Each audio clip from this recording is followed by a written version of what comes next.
What's up, everybody? You've tuned in to Just Draws, the podcast that explores hot topics and various experiences among same-gender loving Black men. In each episode, we offer raw, vulnerable, and stripped-down perspectives to give voice to our frequently overlooked population. Here, we don't just scratch the surface, we dive deep, peeling back the layers of our experiences as well as heteronormative stereotypes. Let's get into this week's episode.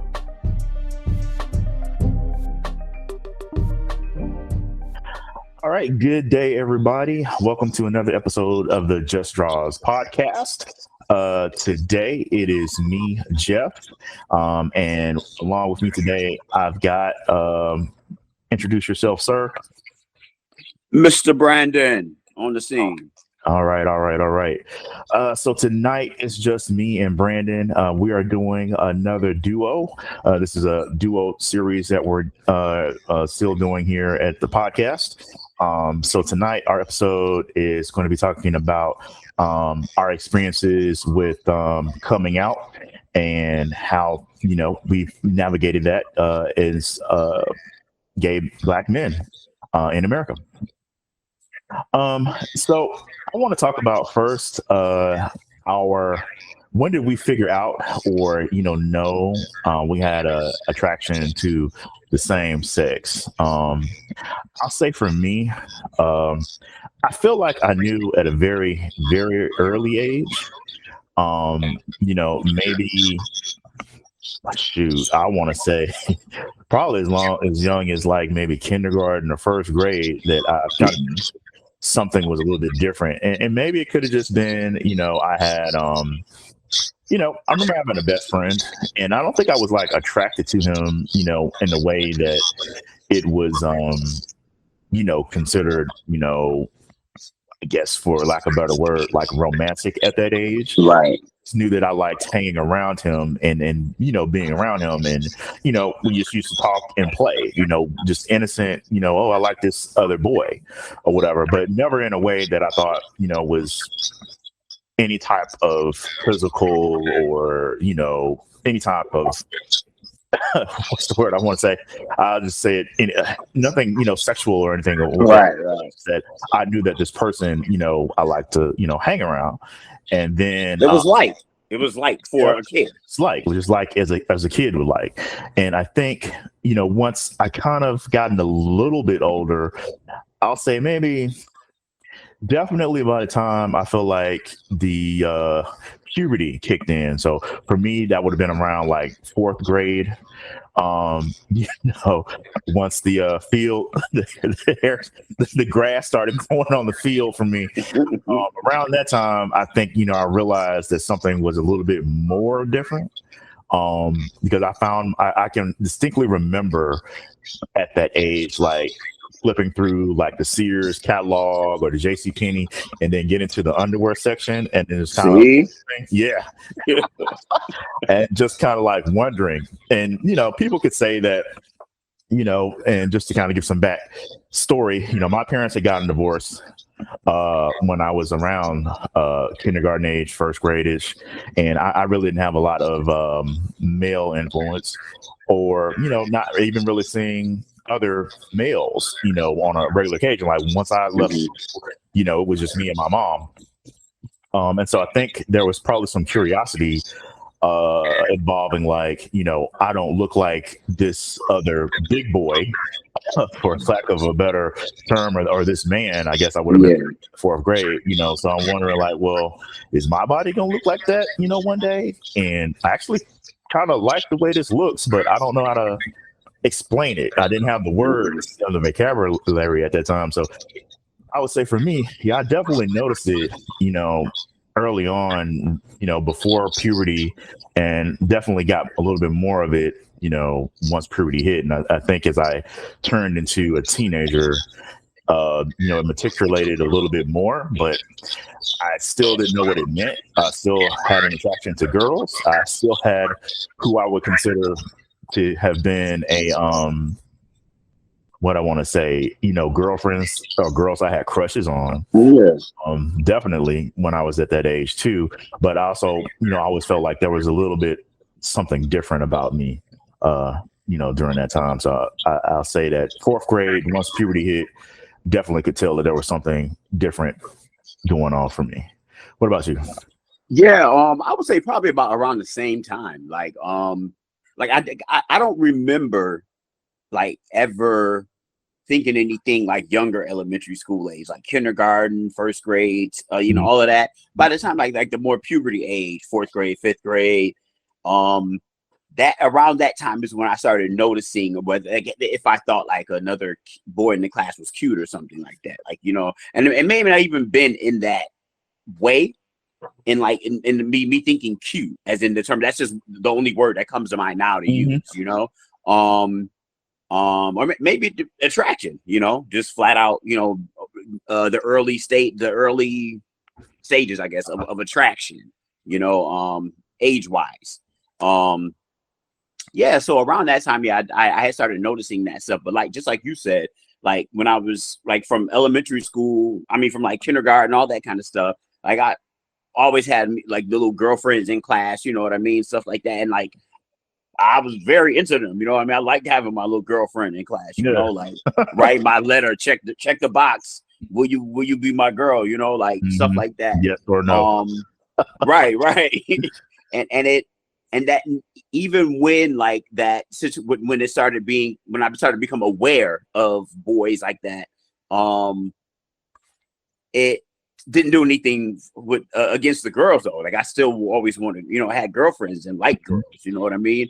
So it was definitely a weird dichotomy. But one thing I will say, even though I don't recall anything around that time, and I think I shared this with some of y'all before about how I had a friend and we were either in first or second grade. I want to say second, but maybe first or second, and he moved away to Tennessee. And we used to like write letters. We sat by each other in school. We were good friends. And he had moved to Tennessee, so we used to write letters and stuff like that, keep in touch for a little while. Years later, he ended up moving back north, and then years later, we didn't ever like reconnected or anything like that. But years later, I ended up going onto the Christian Mingle, and he was on there and like under his government. And I'm like, wow, that's crazy, because like at our ages then, I certainly wasn't thinking anything like that, So it wasn't even. When you say Christian Mingle, do you really mean Christian Mingle, or No, you mean no, another one the of Christian Mingle that y'all gays be on, the Jacks? People will be confused. Right, they'll be thrown off. All right. But no, it was the Jack, and I was just like, wow, that's so crazy. And like I recognized his face immediately. Like I said, he was going under his real name, his real last name, I think it was. So yeah, but that was interesting that we were like besties in elementary school already, to the point where we were writing letters still when he had moved away, and then we both grow up on the damn Jack. See? Yeah. So. Yeah. And what's interesting about that too is I got my best friend who I mentioned so long ago, back in the early 80s, come to find out decades later that he too had some same-sex proclivities. Now I got that by hearsay, by someone that said that they had messed around in my hometown. Not going to name any names, but I will say, I did reach out to my friend from that time on Facebook, and I never got a response back. He may not use Facebook like that, and whatever. But I did want to reach out, or connect with him for many other purposes, because that was my dude back in elementary school. And then everybody doesn't use Facebook the same way, but I would have loved to be able to just kind of rap with him, now that I have this hearsay information, and obviously I'm out, if he would be open to it. I'd love to catch up with him if it was possible. Right. But it's interesting because talking through this right now, it's like maybe our minds were just like in sync back in that time. And, we could have just been like bros and been in the same type of deal and be like, hey, we could have a completely different, friendship level. Exactly. During that period. But, everyone, has their own path, and we'll talk about that, going on. And just to kind of keep it, still in this early stage, as I mentioned, once I started going through puberty, and then once that really kind of kicked on, once I got to like middle school and junior highs, when I knew that there was definitely some more same-sex attraction. Once I started seeing guys my age, getting hairy legs, hair, all that stuff, I knew that I was kind of drawn to that.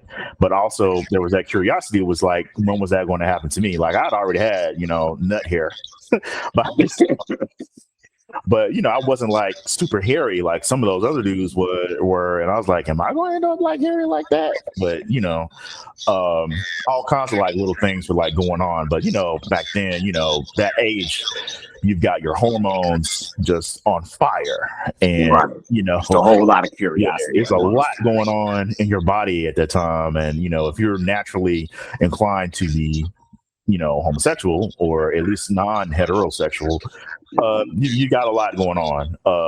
So yeah, that was another defining moment for me. But being the scientist that I aimed to be at that time, I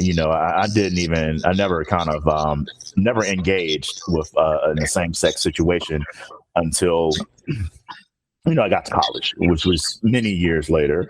But we can get into that a little bit later on. So yeah, but during that time, I wanted to make sure that I at least experienced some heterosexual heteronormativeness as my control, as a scientist would say, before going into the experiment of homosexuality. And, once I experienced that, for me, there was no turning back. I knew that I was gay and kept it like that, and just kind of moved forward. Yeah, it's I certainly did. Yeah, I didn't act on mine until my senior year in high school. Mm-hmm. That's the first time I ended up messing around with a guy. But yeah, like I knew, but it was just like a continuation. Like I knew certainly by the time we were in middle school, and like you said, like puberty is going off all over the place on everybody. Some people look grown as hell. I remember, I'll never forget, seventh grade. And I know a lot of school, like elementary school ends at fifth grade now for most. Sorry about that. No. For most students, I don't know how that is nationally or whatever, but back when I was in school, in elementary school, we ended at sixth grade. And so middle school wasn't until you got to seventh grade. And so by the time I remember going to seventh grade, and there was this guy in my class, and he looked so grown compared to all the rest of us. Like, I mean, so, all the girls wanted him. Like, he was super popular, very attractive. You know what I mean? He was, trust me, and every little boy who felt like I felt liked him too, but yeah, like, and it was just crazy though to see like that kind of, it was a very different world. So like, if you had those kind of like feelings and those kind of questions, you definitely got a lot of them answered and a lot more added to the list. You know what I mean? At that point. So yeah, like, but at the same time, I still had my girlfriends, I dated my girls, and, was doing what every other teenage boy was trying to do at that point, preteen. And then by high school, yeah, it was definitely like, trying to lose the V card. You know what I mean? That's what it became. Right. Meanwhile, and I don't know how y'all were, but like back, I remember elementary school, this is a random side note, but that was such a thing for us. Like, everybody just running around lying, talking about they weren't virgins anymore. And we're in second grade. Talking about, I ain't no virgin. I ain't no virgin. Literally, like little ass kids talking about they not no virgins. And yeah, that's just ain't singing no so part. Ridiculous. What happened? No parts. Right. So ridiculous. Like, why is this even a topic? But yeah, but by the time we got to high school and middle school, it was definitely time to go. Yeah. Yeah, during that time, all the like 80s teenage movies were all focused on, losing your virginity and all of that stuff. Like it was such a big deal, the Porky's and the Revenge of the Nerds. It was just even School Days, was it was just such a character or such a plot point was the person is this teenage awkward dude, regular man going to lose his virginity and all that stuff. Like it's a very big deal. So I can definitely understand that. I remember even being in like 6th grade, and around this time, you start discovering self-pleasure, and everybody was saying that I don't do that, I don't jack off this and that. Exactly. Big deal. And now here we are in 2024 and people is proud to say exactly to say what they do it too.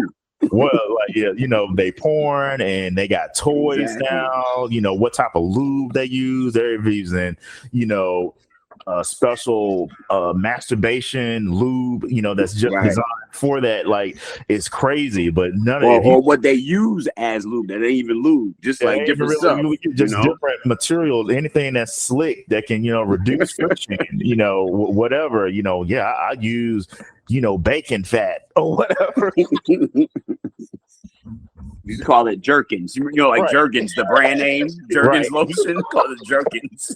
Yeah. I when I was a teenager, I remember my lube of choice was this Revlon lotion. That stuff was awesome. But there was whatever lotion was sitting over in my room. Yeah, I had this thing for that Revlon. That was what was getting me. But so it's interesting how the climate has changed around that period of time for young people. And I can only assume that teenagers now with their access to porn and things like that was unheard of for Generation X. You only had to like have that uncle or that cousin that come over or go to their house. Somebody discovered that the older teenage kid has like a little stash. Whatever. That's how you got your porn now. It's on demand. But talking about climate and changing around acceptance of different things.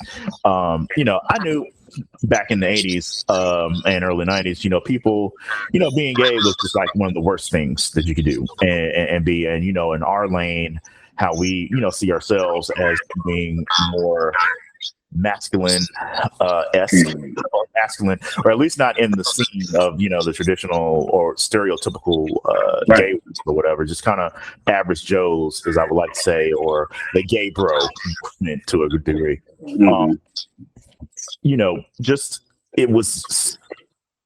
You were either, flamboyant type of gay, but there just was no visibility of guys that were just like regular guys during that time. And so it would have been more difficult to even kind of admit that, because you would have been labeled a fag and bullied. And I mean, I had people calling me that when, I was a teenager, but I was like, I'm not even doing anything. And I'm not expressing that,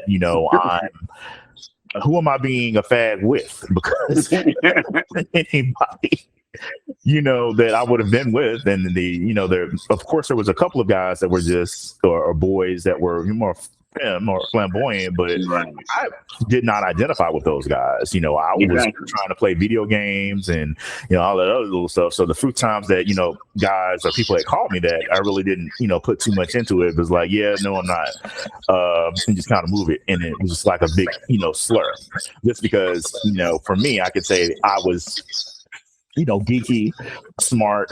I talked like I was white.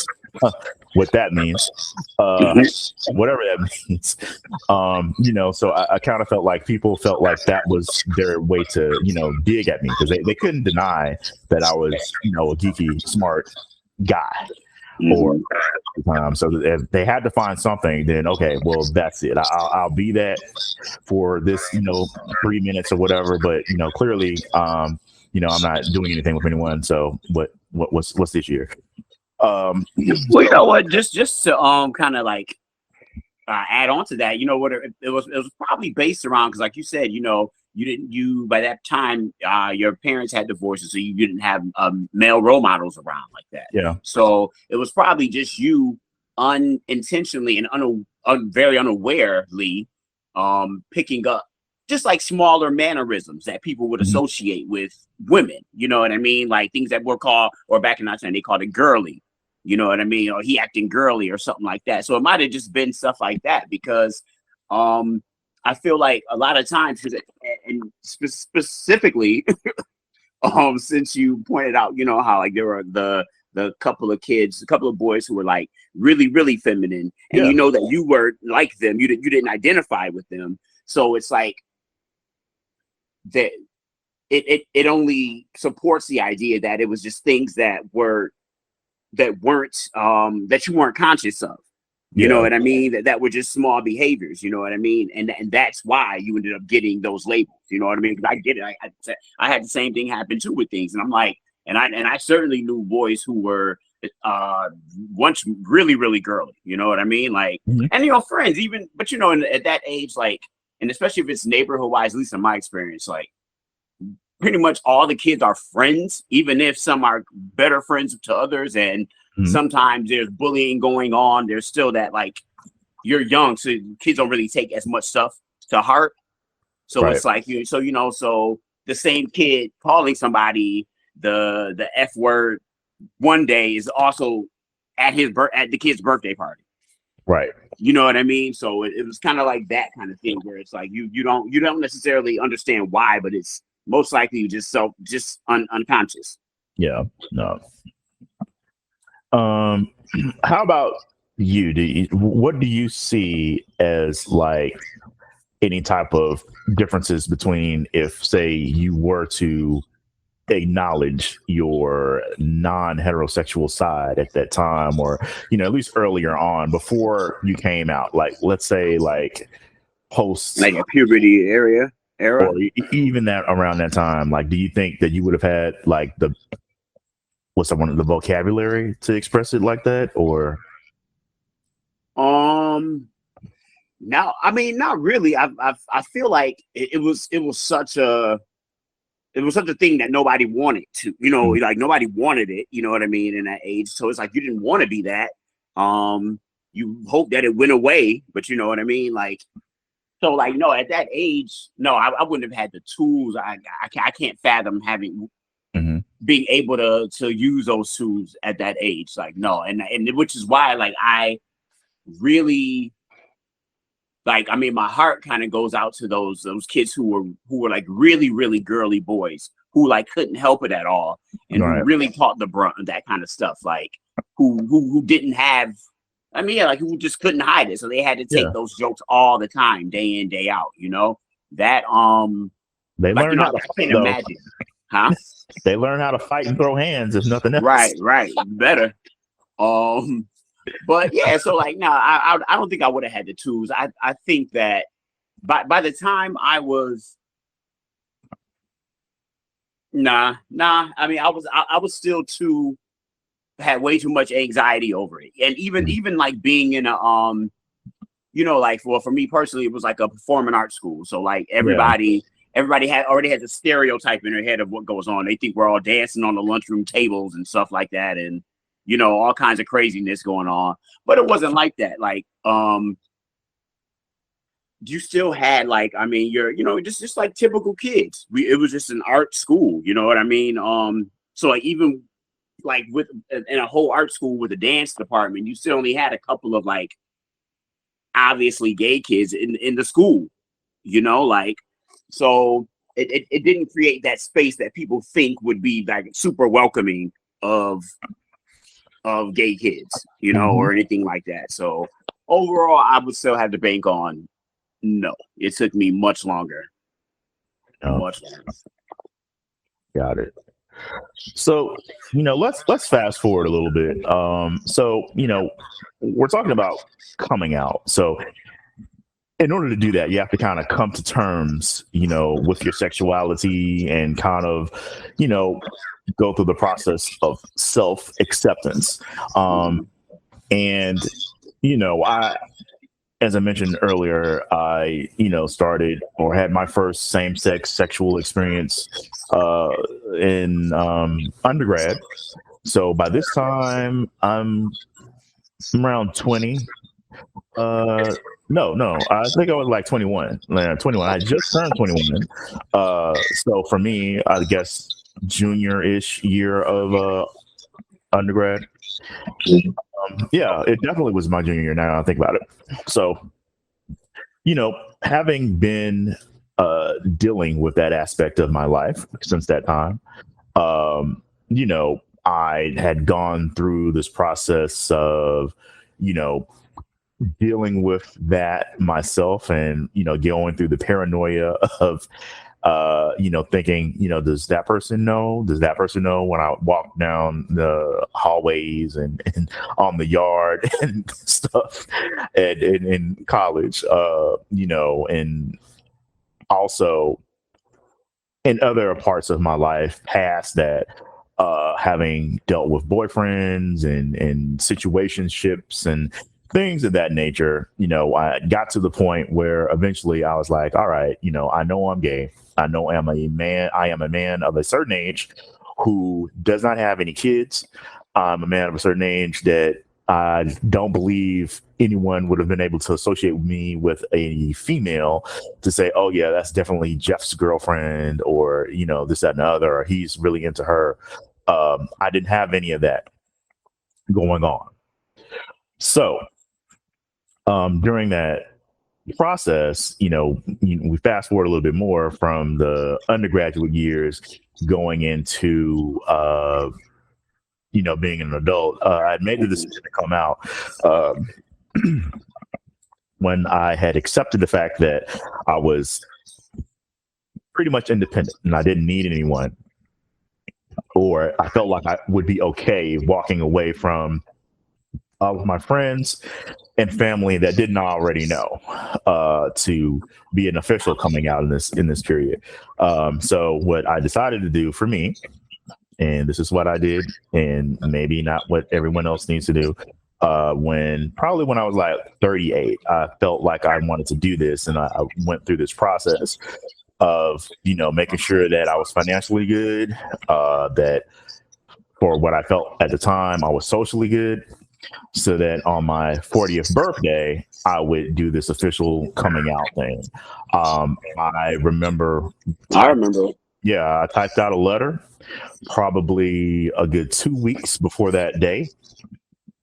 I went through it a couple of times, drafted it, reread it, added some things, deleted some things. I wanted to make sure that I said everything in that letter that I wanted to say, so that if that was the last communication that people got from me, and then walked out of my life, or I needed to delete and remove them from my life, I said what I needed to say about myself. And I remember waiting until 12 o'clock Eastern time on my 40th birthday, posting that to Facebook and closing out the app. And I did not touch Facebook for another couple of days. I was going out of town. I was dating someone at that time. They were gracious enough to, they didn't know that I was doing this, plan a trip for me for that. And I was very thankful. And I was, quick little vacation during that time. So, I was pretty much blind to that. But, in my letter, I basically, admitted that I was gay, or came out to people that didn't already know. And, I was at peace with my decision when I hit that, send button on Facebook or post button. And, for me, there was a lot of relief in that. Because it was like, it freed myself from, having to feel ashamed of myself, or having to explain myself, or having to deflect questions from family every gathering, when are you going to get married, other, that completely came to a halt. And ironically, since I've come out, no one ever asked me, am I going to get married? So I guess that question is valid. If you're straight, no one gives a flying rat's ass if you get married. if you're marrying a whole ass dude. Yes.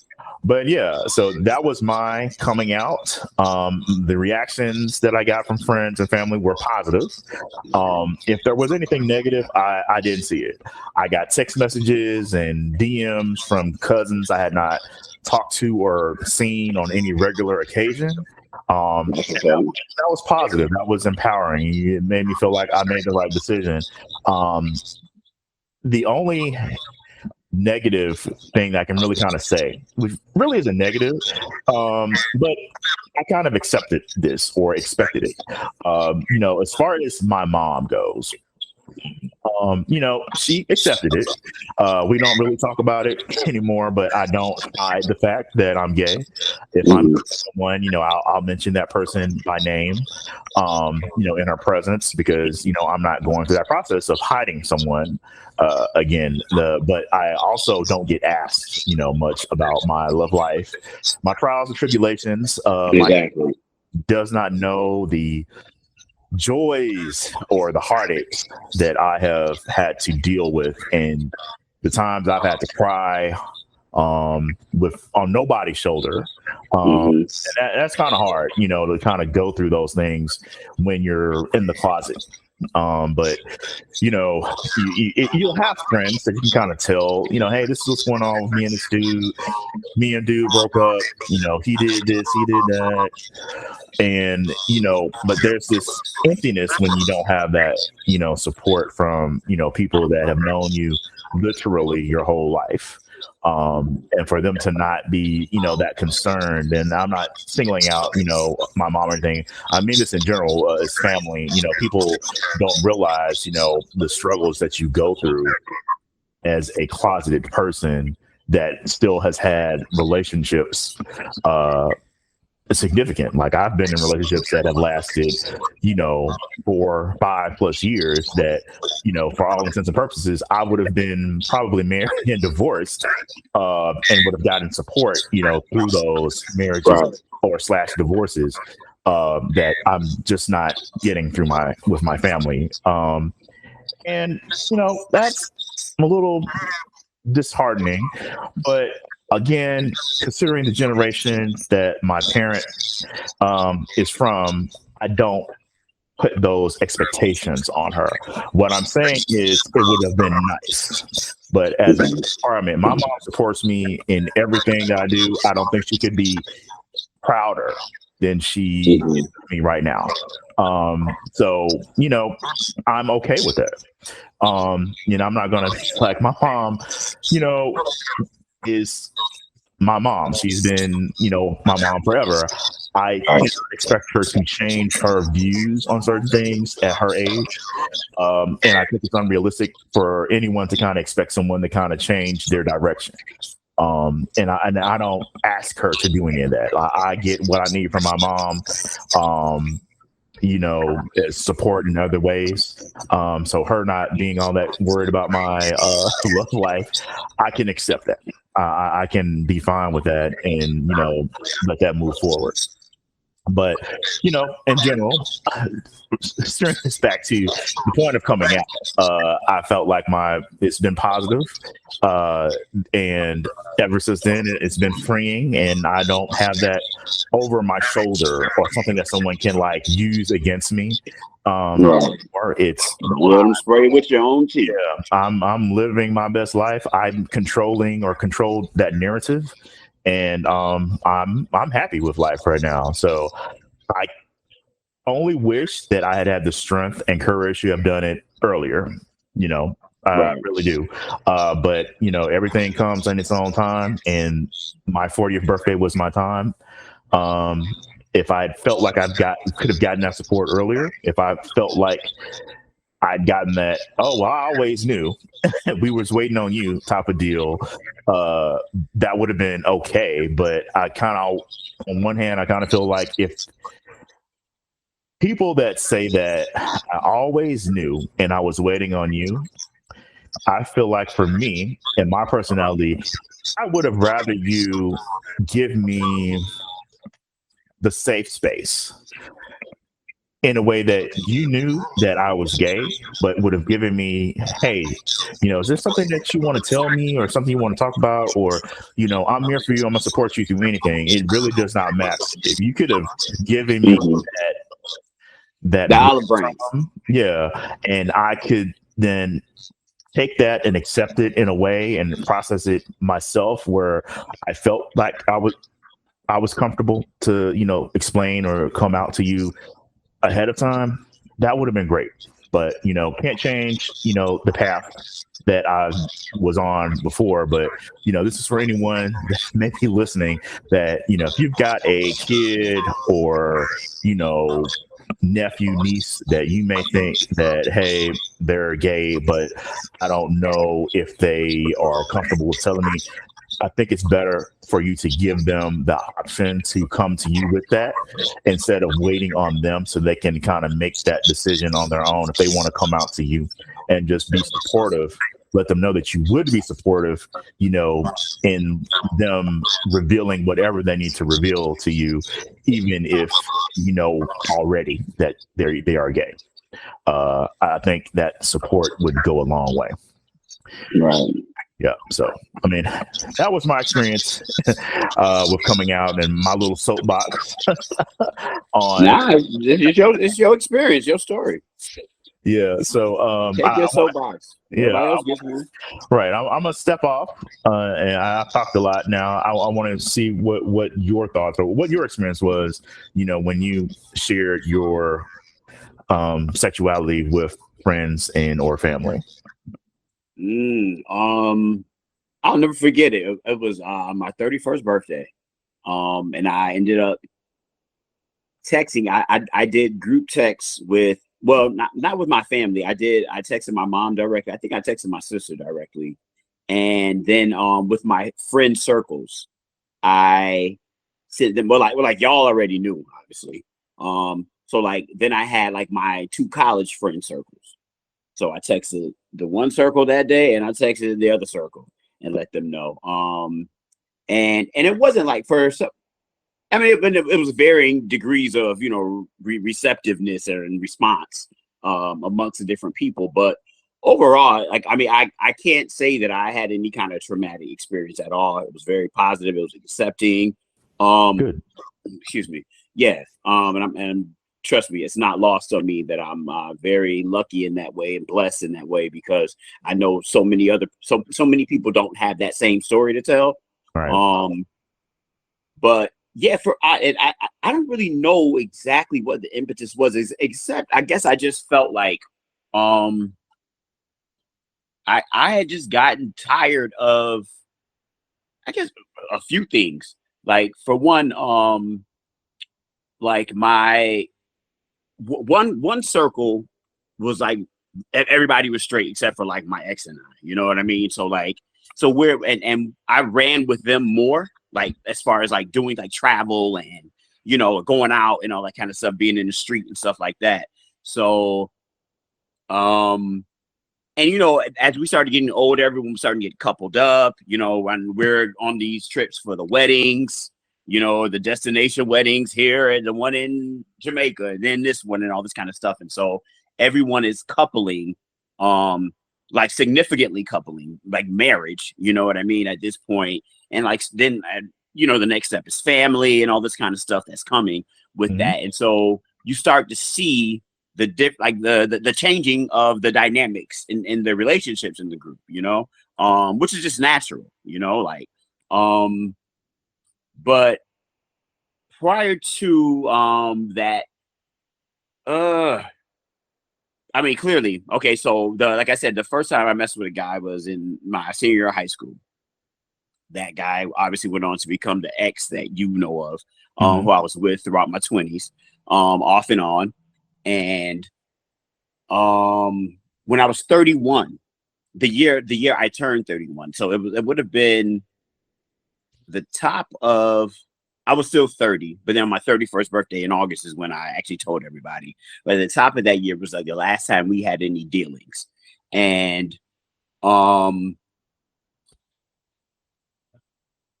for some reason, I knew we were done at that point. Like it was time to move on. Like, you know, we had spent a whole long time going in this circle, in this hamster wheel, you know. And I guess I just wanted to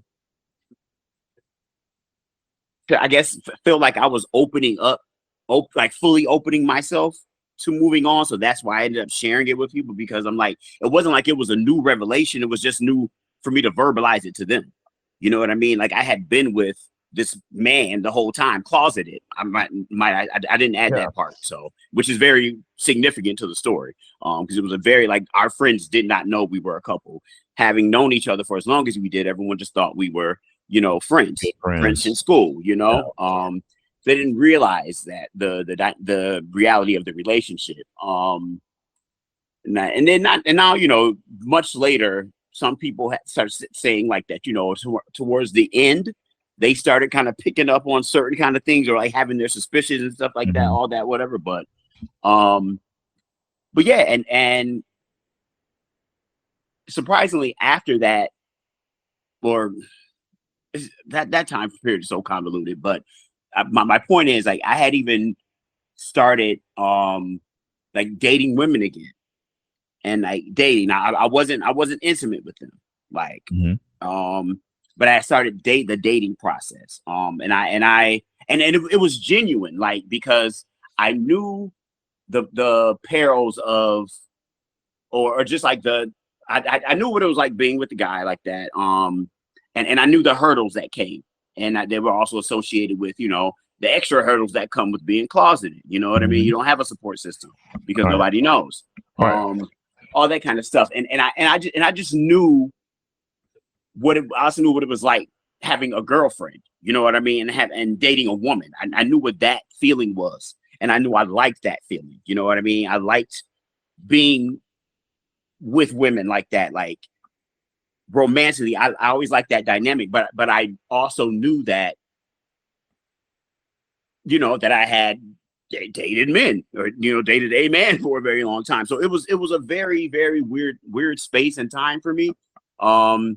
But I had come to terms with the fact that, like, you know, I knew that I couldn't. I knew that I knew better than to cross any further lines in terms of dating a woman. I knew that, like, you know, I was too aware. I wasn't like a 21-year-old kid who wasn't sure about what these feelings are or anything like that. You know what I mean? Like, at this point, I'm in my later 20s. I'm pushing 30, and I'm much more aware. So I made the conscious decision to end things with, like, to fall back with, and there was just a couple ladies who I had been talking to at that time, and dating, like literal dating, like going out, like, you know, and it never went beyond. It never went to penetration. I'll say that. But yeah, so after that, I knew that was, I knew I wasn't going to cross those boundaries anymore. So I guess I felt comfortable being like, all right, this, I know my reality. I know that I'm attracted to men too much to be able to repress that. You know what I mean? And try to make fetch happen with some beautiful young lady. You know what I mean? Potentially tear her life up 20 years from now. You know, like, so, like I said, knew better then.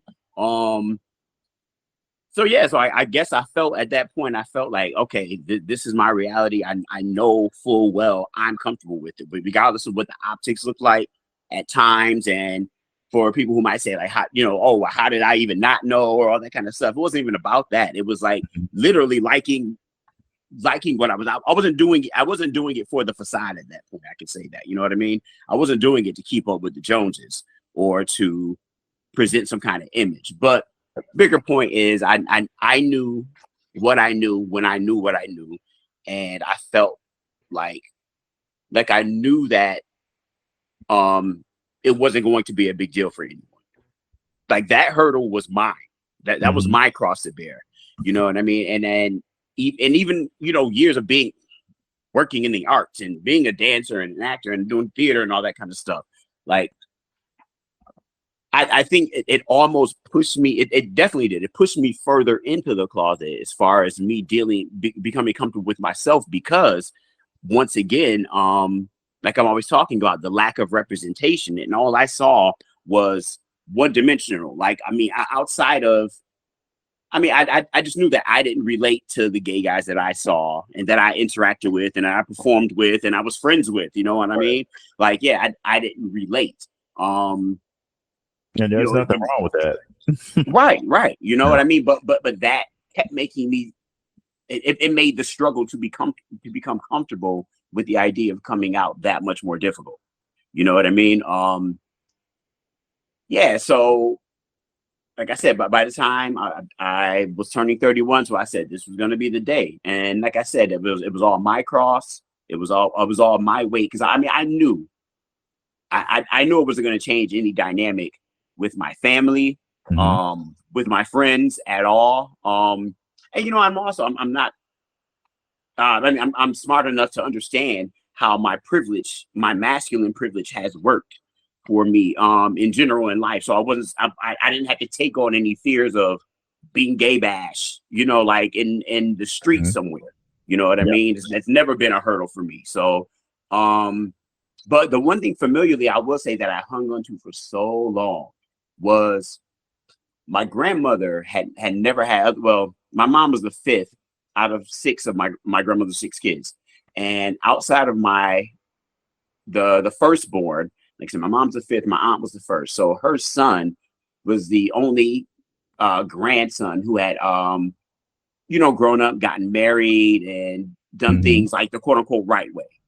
Marriage, you know, the wife, then the kids, and, you know, live that family life and blah, blah, blah. But they also didn't live, like they grew up in another state, you know? Yeah. So out of the nucleus of my grandmother's kids and my cousins, who all I grew up with, none of the males had ever done that. You know what I mean? It's a bunch of baby mamas and all this kind of stuff. You know what I mean? A whole bunch of little cousins, and she got a bunch of grands and great grands and X, Y, and Z's. But none of that family dynamic. And I really, really wanted to be able to give her that dynamic. Like it was such a pressure for me. I wanted to be able to bring home the beautiful black wife and this beautiful family, you know, functioning and doing well and all that kind of stuff. Like that was a real pressure. And it was for my grandma. I didn't have that for my mom for some reason. Like I guess my mom being younger, I felt like her expectations should be a little bit different, just of the world in general, than my grandmother, who's a whole extra generation, you know, older than her when it comes to what's normal and expected and all that kind of stuff. So that was the only thing I say familiarly that put pressure on me, because yeah, it was literally just that. Like I wasn't worried at all about the rest of my family. Like I'd have a very, very welcoming, open family. At the end of the day, you can bring anybody who you want to Thanksgiving. Nobody cares. Like, oh, hey, Tasha, hey, Mike. You know what I mean? Like, it's nothing. So, yeah, I was fine just at that place where I felt like it was okay. No, and that's, you know, what it's all about. Once you come to terms and the peace and with peace at it for yourself, you know, and I know a lot of people, you know, struggle. They worry about, you know, what they could possibly lose, what it's going to look like, you know, how their family's going to react and things like that. And it's a very real, you know, concern and fear that you're going to lose contact with everyone that you know. Right. And I'm sorry, really, really quickly, Jeff, I wanted to just make sure I stated that I never dated those women while I was still dealing with men at the same time. I just wanted to make sure that was on the record for that conversation. Okay. I wasn't double dating at all. I was not dealing with my ex or anybody at that time. Yeah. Good. Because I knew that was the case, but it's good that you wanted to, the listeners don't. Yeah. But yeah, it's very real concern, coming out, worrying about the dynamic that you have with everyone that you've known changing forever. Because it's possible in my situation, my fear was I may never speak to all of these people ever again, or I know I've talked to people that are men rather that are DL, which is a little bit different from being just straight gay. But I'll say this. I had heard from two direct in a group discussion in a private, home where they were in attendance and they felt comfortable enough to share this with us. Two different men basically said that they would either kill themselves or they would be feared. Their fear would be that their homeboys would harm them in some kind of way for fear of coming out. Wow. Really quickly, Jeff, I'm sorry. Can you repeat again where you said you heard this from? So I was at there was a gathering here in Atlanta many moons ago. And this was a safe space for, all, sexual orientation. Alphabet. Yeah, so we were basically having a cocktails and conversation. Okay. Thing. And two guys there identified as DL, and so one of them had the fear that they would kill themselves if someone found out, or one of their homeboys would kill or harm them, and that was a very real fear of them. Now, granted, these two dudes weren't just playing gay; they were DL. One of them was still messing around with women. One of them actually had a bisexual girlfriend, and he came out to her, and she kind of like flipped the script. Like, he didn't like the fact that he was. Well, I'll take that back. She used and weaponized his bisexuality against him when there was an argument. And so having that experience, that kind of like put him off from ever coming out again, at least not feeling comfortable at that time. Now, this was a couple of years ago, so things may have changed for those individuals again. But, I've heard that from people's mouths, and I know some people may not have any sympathy for men of the DL. I will just say that those guys need to kind of, be real with themselves and with their partners if they're going to be going back and forth or simultaneously dealing with men and women at the same time, to just let those women know, because the men always know to deal with. But that's still a process that they would want to go through. It won't be the end of the world for them. It's only going to change the dynamic if they have kids and things like that. And I can't speak on other people's experiences and things, but I kind of feel like if we're going to be sexist and say, like, as a man, you should be able to be independent and not really be too concerned about what any other person, female or male, gay, straight, bi, has to say. At the end of the day, you're the captain of your ship, you're living your life, and no one can make you happy but yourself. So if your happiness and being free is the burden to bear of being closeted in on the DL, this is America. You can be what you want to be. You're not going to be killed, by the government or the state because you've chosen, or your natural inclination is to be, have homosexual experiences. So it's not going to be like a punishment. You can just go about your life and live it. And the sun's still gonna set and rise. So that's not really the fear. But this isn't really a guide to tell people how to come out, but more so that the fear of what could be and what will actually be aren't usually equal. And it's so scary, before you do it. But there's just that freedom that no one else can control your narrative and your story but you, is, to me, worth it. Because no one can tell me a GD thing about me. Yeah, I'm gay. So facts. What you gonna do about it? Like, nothing. You can't control my life. You can't make me lose my job. You're not gonna decrease my paycheck. You can't make my life worse. So you don't have any power over me. So what? That's not even an insult or anything to me. It's like, it's a fact. It doesn't change anything about my life. Just by, it's like saying I wear glasses, I'm bald headed, you know, Right. those are all facts. So that doesn't change my life. I feel you. Yeah. So, all right. So you know what? Wait, one thing I wanted to say really quickly. Oh wait, I don't know. This might have been like another question or something you might have had in line. No, let's go ahead.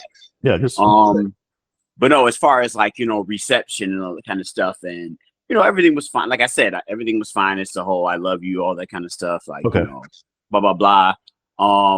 But I remember years later talking to my mom, and I think I shared this story with y'all. This was a few years ago though. But she was like, somehow I don't know what we were talking about, but something came up to where she said that she feels like she might have an even easier time I guess accepting or dealing with my sexuality because I didn't live there. Mm-hmm. Because I didn't live in the same city. So I guess, and so because it wasn't as in her face or something like that, mm-hmm. which really threw me off. Like, because I just had such a different perception of my mother, which I don't, looking back on, I don't know what made me have that perception other than the fact that she was my mother. You know what I mean? So I don't know if I just had these assumptions that she would be, just that she would think even more progressive than maybe she actually felt, you know what I mean? Mm-hmm. Like, because I mean, and it's one thing to have a progressive thought in general, but it's another thing when it's like your child, you know what I mean? And like, and now you're absorbing the fact that, I most likely bring me grandkids and a daughter-in-law, you know, all that kind of stuff. So, I mean, so I get that, but I was really, really taken aback by that. Like, but like I said, that was my fault for just assuming that, as opposed to having something tangible to base it on. You know what I mean? Like, it's not like she had gone down this path before. We had these discussions for me to think that she would be a more progressive person. Man, I just knew that I would never be banned from my family. You know what I mean? Or not able to bring somebody home or whatever, you know, like, so knowing that, I guess it just made me think, like, it made me just think that all cylinders were fired or whatever, that's however that quote goes. But yeah, but that just sticks out in my mind, how like, you know, I was really, really shocked by that. But you know, I have to take accountability of the fact that was me assuming, you know. Yeah. And then, like I said, it was still not on the same level, because like, I mean, I know so many people who haven't had any conversation with their families. And another quick put an asterisk on it, I also at this point don't think that coming out has to be a thing for everybody. For some people, they just want to keep rolling and letting everybody know what they kind of already know, and it's just like, it just is a thing. It's like the parent knows, even if their parent is like already found out, but they haven't had the discussions or anything like that. Each their own, basically, is my point on that. But I know so many of them who are like, so many people who can't bring somebody home, who don't have that comfort level, who don't feel like they could bring up like their partner home. And I'm like, that's so foreign to me. And like, and even like with how welcoming my family is, I have learned, especially because over the pandemic, we started this like cousins chat with like all of my grandmother's grandkids. And so we just keep it in touch and stuff like that, and just in communicating with them more as adults. I also feel like it's the kind, it hit me that it's also a kind of like a don't ask, don't tell kind of thing. Like, everybody's kind of fine, like, you know what I mean? But like, it's not like everybody's rushing to discuss my personal life or anything like that. You know what I mean? Like, what's going on with me? Like, who are you dating? Like, right. But I mean, like, everybody's gonna be completely welcoming if I bring them home for Thanksgiving. You know what I mean? So yeah, and it depends on how your family may not be that type, where they kind of get into all your business like that, Right. So that's the other thing too. Like, if I kind of feel like my family, as I mentioned, before, if I was straight, I felt like, they would have asked me, hey, how's Janine doing? Mhm. Or, how's Issa doing? They would have asked me about, a girlfriend or something like that, but mentioning the guy, I don't think it kind of like goes over their head. Now, maybe it'll take me getting engaged if that ever happens, or engaging someone if that ever happens, for it to get to that point where they'll ask me about my partner, and that's okay. The only thing with that is that most of my cousins and I are the same age, so Mhm. they've all gotten married or got kids and whatnot, and I'm the same age as them, or in the same generation X as them, and I don't have those, Single, no kids, right? yeah, similar things. So, but it's fine. It's fine. I'm not, crying a river over it. It just would have, like I mentioned earlier, it would be nice, but I'm not begging for my family's attention like that. And Now, I wanted to ask quickly. I'm sorry, I didn't mean to cut you off. Were you still but going? Oh, okay. No, I was gonna say, do you is it a kind of situation where you feel like you could bring somebody home if you so wanted to? Like if you went home for Thanksgiving? if I went on for Thanksgiving and I wanted to bring someone home, I would bring them home. And Okay. now maybe we wouldn't stay at my mom's house, just because I'd probably feel more comfortable at a A hotel. hotel in general, Just in general, but because my mom's house is hot during the summer and it's cold during the Now, winter. see why you ain't get your mother AC? So, See? hey, we got AC. My mom is one of I'm them. joking. Don't be turning my air on pipes. Exactly. No, but for comfort, we would probably just stay at the night at the hotel or whatever. But as far as being at the house and hanging out with my mom, yeah, I don't think my mom would be like, you can't bring that man home. My mom's not going to do that. What about your cousins? I don't think my cousins would really too much care. Okay. Yeah, and then again, they my cousins. They're not directly related to me. And my sister, by the way, she's known since those early days in college. So she was the first family member that I told, and she didn't give two rat asses about it. So as long as I knew I had her in my corner, if nothing else, and then that would have been fine for me. If my sister was the only person in my family that ever spoke to me again, I would have been fine. And I knew I already had that. So, I was good. But yeah, and like you said, and I just wanted to, come back to what you mentioned about coming out. It's not for everybody, and I get it. Everyone's situation is going to be a little different. I'm just an advocate for it because I feel like it's just a big weight off your shoulder. Right. But I will say, I understand, you can come out to a certain amount of people and not be out to everyone. You don't have to come out at work if you don't feel like, Right. because as a person that has come out multiple times, I've had to come out to family, I had to come out to work, I had to come out to the next job. It's not something that you do just once and then everything is, all rainbows and hearts and unicorns and smiley faces. It's a process that you would end up going through over and over again if you choose to do that.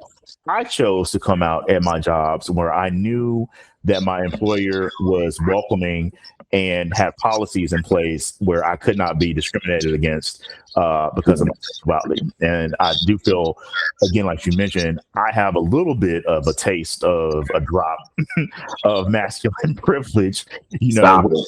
I feel like I feel like you be conflating, like, me knowing you as long as I have.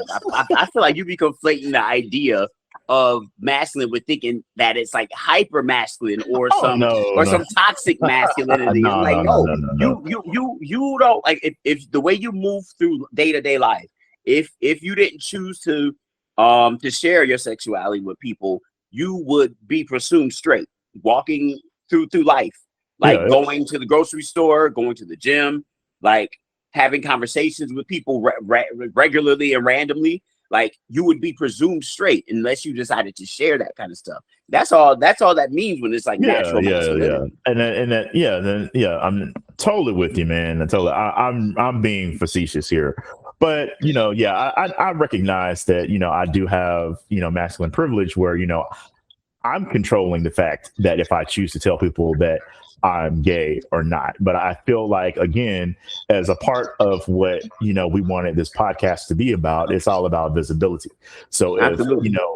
if I'm comfortable in my skin and I'm at the level of masculinity that I have, or that people perceive me to be, and I'm going to stand on business, as people like to say, then it's important for me to be out for people that are similar to me. Right. Don't necessarily read as gay at first glance, without already being aware enough or at my same level of masculinity where you can tell amongst other gay men. But as far as those hetero people are concerned, I do read more masculine than a lot of guys, or I may just come out as like a jumper guy. But if younger people than me don't see that, then they're going to feel the same thing I did when I was a kid, where my representations were those caricatures that were on television shows that were the sissy, and I never felt like I was the sissy. So I feel like not saying that I have to take on this responsibility, but I do feel like if I'm going to be about it, then it's important for me to be out. And I've walked into parades and all this stuff, so I'm visible. So I'm visible enough. But I agree 1,000,000%, as you already know.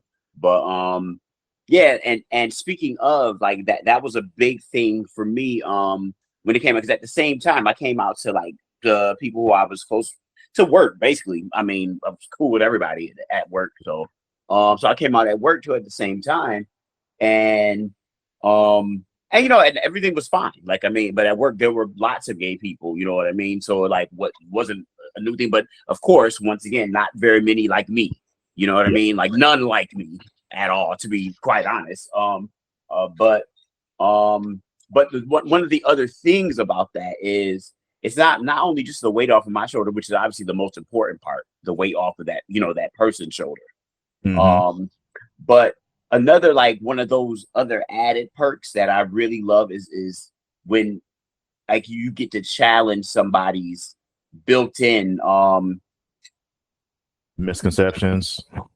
Definitely misconceptions, but I can't think of the term I was thinking of right now. But also like their prejudices, you know what I mean? Because like people who say like I'll never forget the story. These two guys who were from Africa. I forget where they were from, a smaller country, and they were like new to New York. They were here trying to further their education, and they worked at the event space that I worked at. And and so like I said, they were like literally just a couple years in America, like fresh off the boat, damn near. Really, really, really fresh. So I don't even know they had more than a year in America.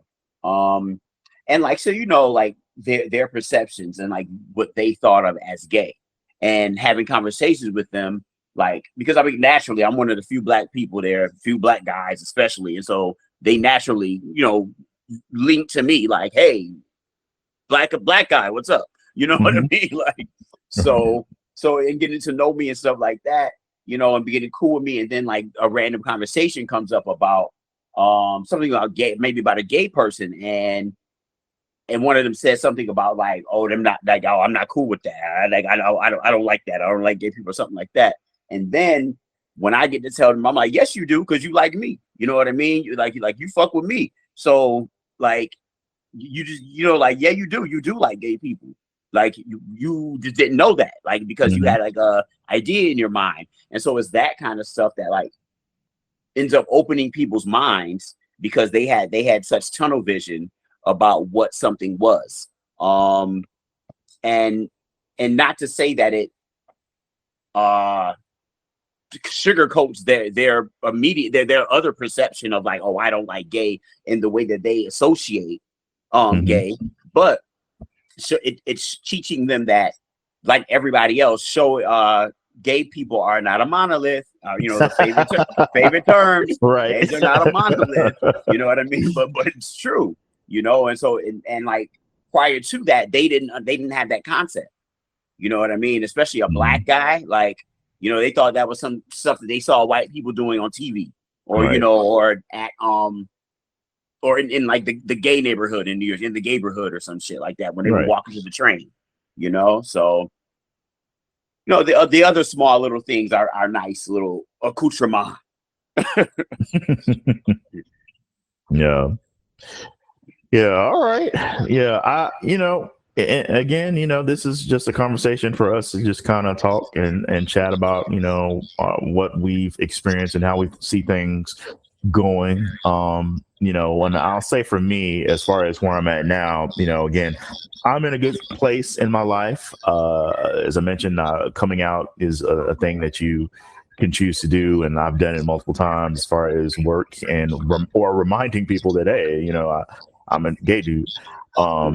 And I kind of feel as far as going forward, I feel like there seems to be, at least on social media, a bigger shift of people that are identifying as all kinds of different sexualities. Right. And, I feel like people are trying to create safe spaces for all sexualities and all gender expressions, and I'm hoping that we can continue that despite what some laws and legislations and lawmakers are trying to do to kind of regress at least the country of the United States when it comes to that. But I'm hoping that with increased visibility, more people feel comfortable with coming out at their own pace and on their own time. And I can only wish that, more people can feel that freedom that I feel and I felt, when I controlled, my story and my narrative. Right. No, I definitely agree with that. And to kind of piggyback on what you were saying about that freedom. There's also like I know at least for me, there was like a lot of frustration eventually because it's like just as much as I recognize it being a privilege, like I said, that I can that I've never had to worry about like facing a hate crime in the streets. You know what I mean? Just as much as that is a privilege, it's also it got frustrating constantly being like just presumed straight in all situations. You know what I mean? And like and facing the reality that you're existing in this like straight bubble all the time, or so often. Like eventually, it's not so much fun having to come up with ways. I mean, like for me, as a having been a bartender, like constantly having to creatively come up with ways to turn women down. You know what I mean? Like it like no, like and that's a straight privilege. Everyone is presumed straight. You know what I Yeah. mean? Like so, it's like that's just what you go into the world in, unless, like I said, unless you're somebody who walks in and you're gay upon appearance. You know what I mean? So I mean that part alone got really really frustrating eventually. So that coming out and getting that off your shoulders really is a great feeling. You know what I mean? Like especially for people, for more people around you to know. You know what I mean? Just in general. Yeah. No. Totally agree with you. All right. So I think that is a good point rather for us to wrap this discussion up. Unless you have some final notes that you want to talk about. No, I think that was a really cool conversation. Okay. Some things that I just haven't thought about in so long. And I'm sure like once we get off, I'll be like, oh, I wish I had said this, I wish I had said that. Per usual, but that's podcast 101. Right. Yeah, well, but no, I mean, I thought it was a cool conversation. Yeah. I'm good. All right. And then, we always have the option of, again, we're doing a duo, and Darius and Sean also talked about this pod or these subjects in a podcast that we have, as of this recording, have not heard. So we were not influenced by their discussion. So we're looking forward to us both groups exchanging our discussions on this. And, that's a good point. We can probably merge this conversation into another episode where it's all four of us discussing, the points that each of us have brought up. So that's something that we'll probably, talk about, in the future. So. All right. So with that, thanks listeners for enduring us. Again, we appreciate all of you guys. So please, again, join us another time when we'll have more episodes coming up soon. Thanks for listening to Just Draws. Again, I am Jeff. I'm Brandon. Like, comment, subscribe, and get in those comments. Talk to us. That's right. All right, y'all. Good night. Good night. We hope you enjoyed this episode. Now be sure to like, share, and follow us on YouTube, Apple Podcasts, Amazon Podcasts, and Spotify at Just Draws. That's JUSTDRAWZ. Until next time, as you interact within your various communities, remember to be like Draws and don't be afraid to offer a little bit of support.